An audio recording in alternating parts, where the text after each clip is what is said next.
campus for this Pilot team, and there should be. They have some really nice players here. Yeah, I think you got two good big posts. Hannibal is a guy that you can bring off the bench that gives them a three-man rotation down there. You know, their bench is not big, productive on the point size, but they haven't hurt them in the second half when they've been out there. Stephen Gray, this is an open three. That one's long. Arap with the rebound. Manny Arap is slowly developing into a really tough-minded player. He seems to rat that ball out a lot. Really digs it out. Just when you said that, he was lazy with the basketball and almost turned it over. Well, he did turn it over. Which paid him back for what he did to him on the other hand. Yeah, you got to be, when you have that basketball, if it's a lazy, like swinging it through, you got to rip it through, what they say. Just totally rip it through and be strong with the basketball. Rob Sacre in for Sam Dower. Sacre with 7 points, 2 personal fouls. Rob has taken just 1 field goal in this game. All of his points coming from the free throw line. So he's 7 of 8. Well, and that's a shame because he has demonstrated through this course of 6 wins being a guy that you can go to and touch. Let him have a touch. Eric Waterford just hit his second three-point shot. And it's back to 7.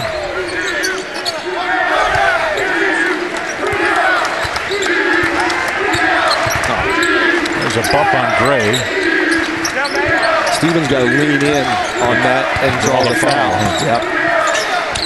That would have been 4 on the signal, too.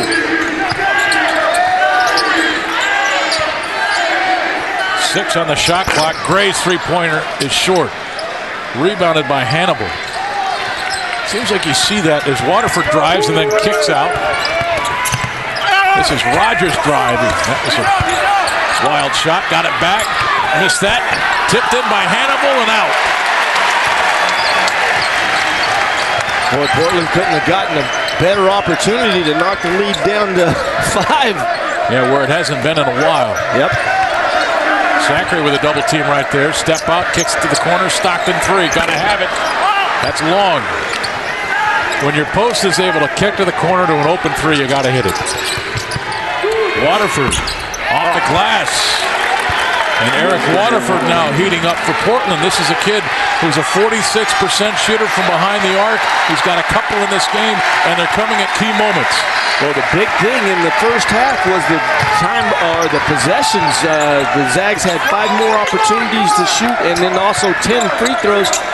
Now it's flip-flopped on them. It's, the Zags are the ones with less possessions and opportunities to shoot. Hannibal with a foul from behind. That's his 3rd personal foul, 5 on Portland. This is the closest this game has been since Gonzaga led it 9-5. Eric Waterford, the big 3. We've got a 5-point game in Spokane.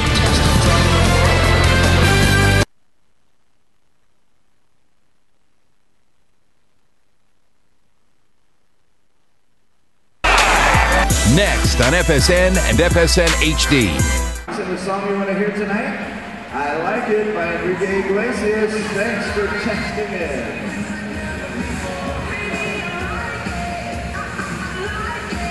Come across.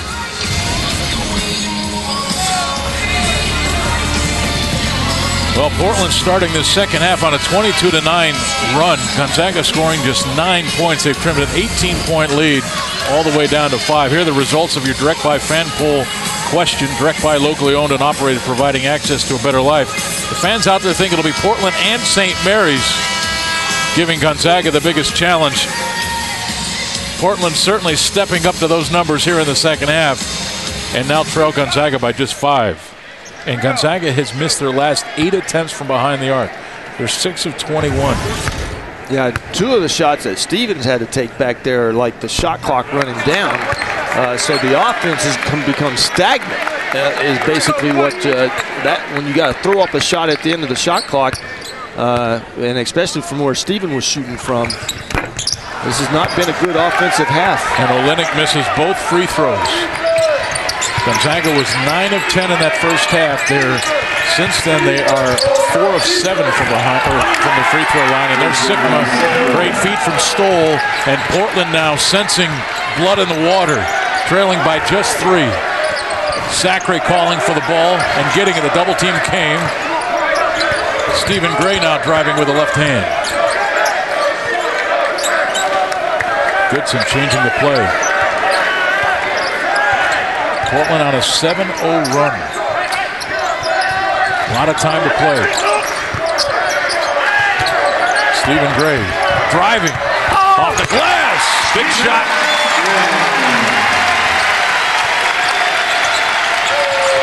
Oh, nice. And Goodson creating the turnover. Sigma ran right into Waterford. Olynyk lay-in. Just like that, back to 7. You know, Eric Waterford is looking at Luke Sigma, but my gosh, you don't dribble. You got to go. When you're dribbling the ball up, Sigma came up from behind him and knocked it away, and Meach picked it up. Waterford, that shot is short. Grabbed by Olynyk. Goodson pushing it hard. Left it for Gray. Into the corner. Olynyk will try the 3, and he hit it. And it's back to 10.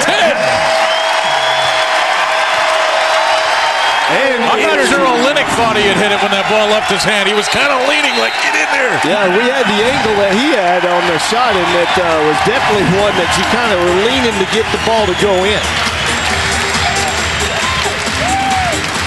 But it really turned bad when Waterford did not just take his man and go on the dribble. Sigma comes up and knocks it from behind him. Meach picks it up to go along with the basket that Stephen Gray just made. Got him going. Well, Portland had trimmed it to 5. Heads up, fans, your neighborhood Supercuts and Cost Cutters family hair salons proudly sponsor the Gonzaga Bulldogs. Go Zags. Turnover, a couple of easy buckets. Olynyk hits the 3, and just like that, back to 10. Yeah, Portland had Gonzaga right where they wanted them, Craig. Yeah, I tell you, they were bleeding. They were doing everything they did. They had totally taken and changed the momentum of the game. But just like that, a couple of possessions go bad for the Pilots and good for the Zags. And the crowd that was actually dead and right thinking like, right back in it.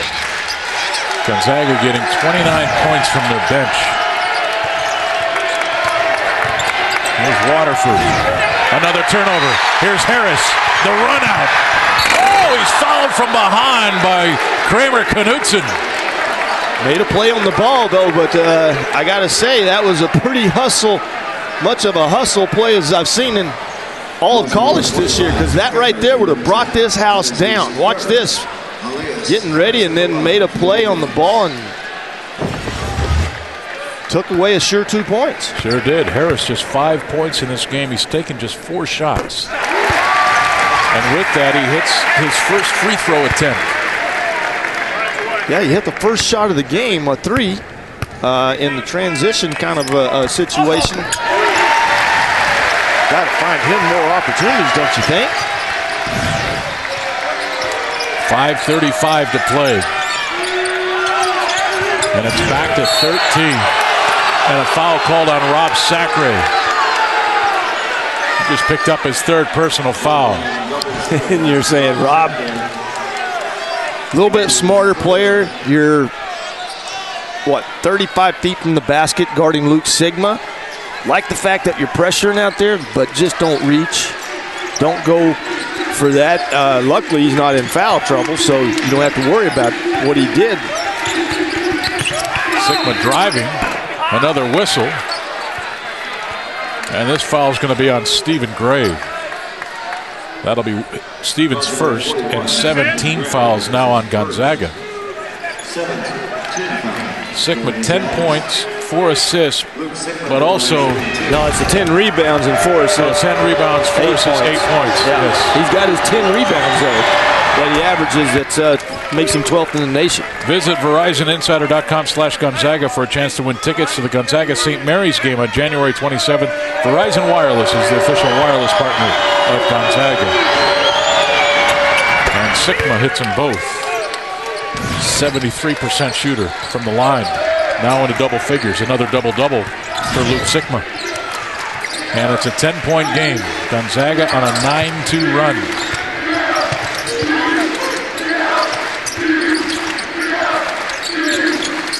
We got Harrison Sigma.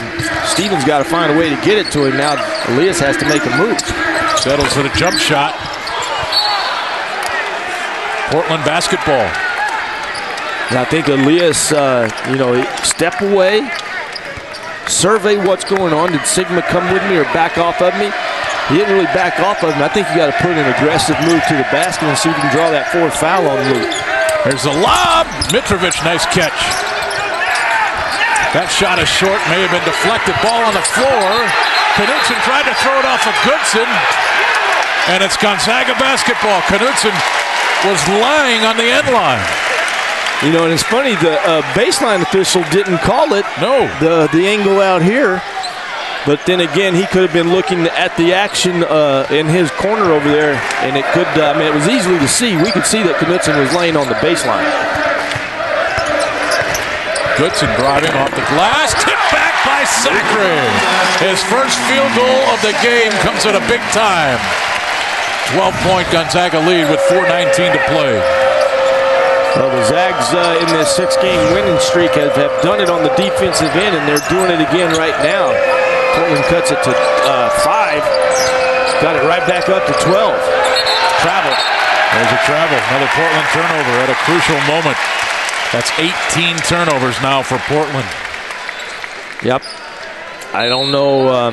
You just can't teach or coach, but you can tell these guys, and you hear an announcer say it all the time, value the possession of the basketball and make sure you know what you're doing. And that time, Waterford just didn't look like he had the confidence when he had the basketball. He's taken it a few times to the rim, but you shouldn't have to pick up your dribble where he was and travel with the basketball.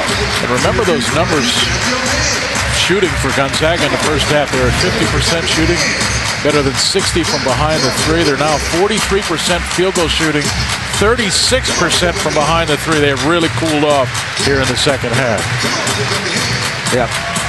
Well, Portland, as I said earlier, has lost 14 consecutive games to Gonzaga, 28 of their last 29. We have to go back to 2003 when the last time Portland won a game here in Spokane, and I think, Craig, we may have called that game back in 03. That's Pooh Jeter right there, now playing in the NBA with Sacramento. Yep. And that kid could play the ball.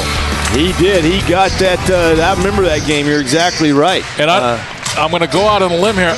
It may have been Koki Roshin playing on that team as well, if I remember right, back in 1993. Well, you're a WCC. Or back in 2003. Yeah, you're the WCC guru. I mean, you know all the history of it, so I'm going to take your word for it that it was. And that I remember, though, Jeter.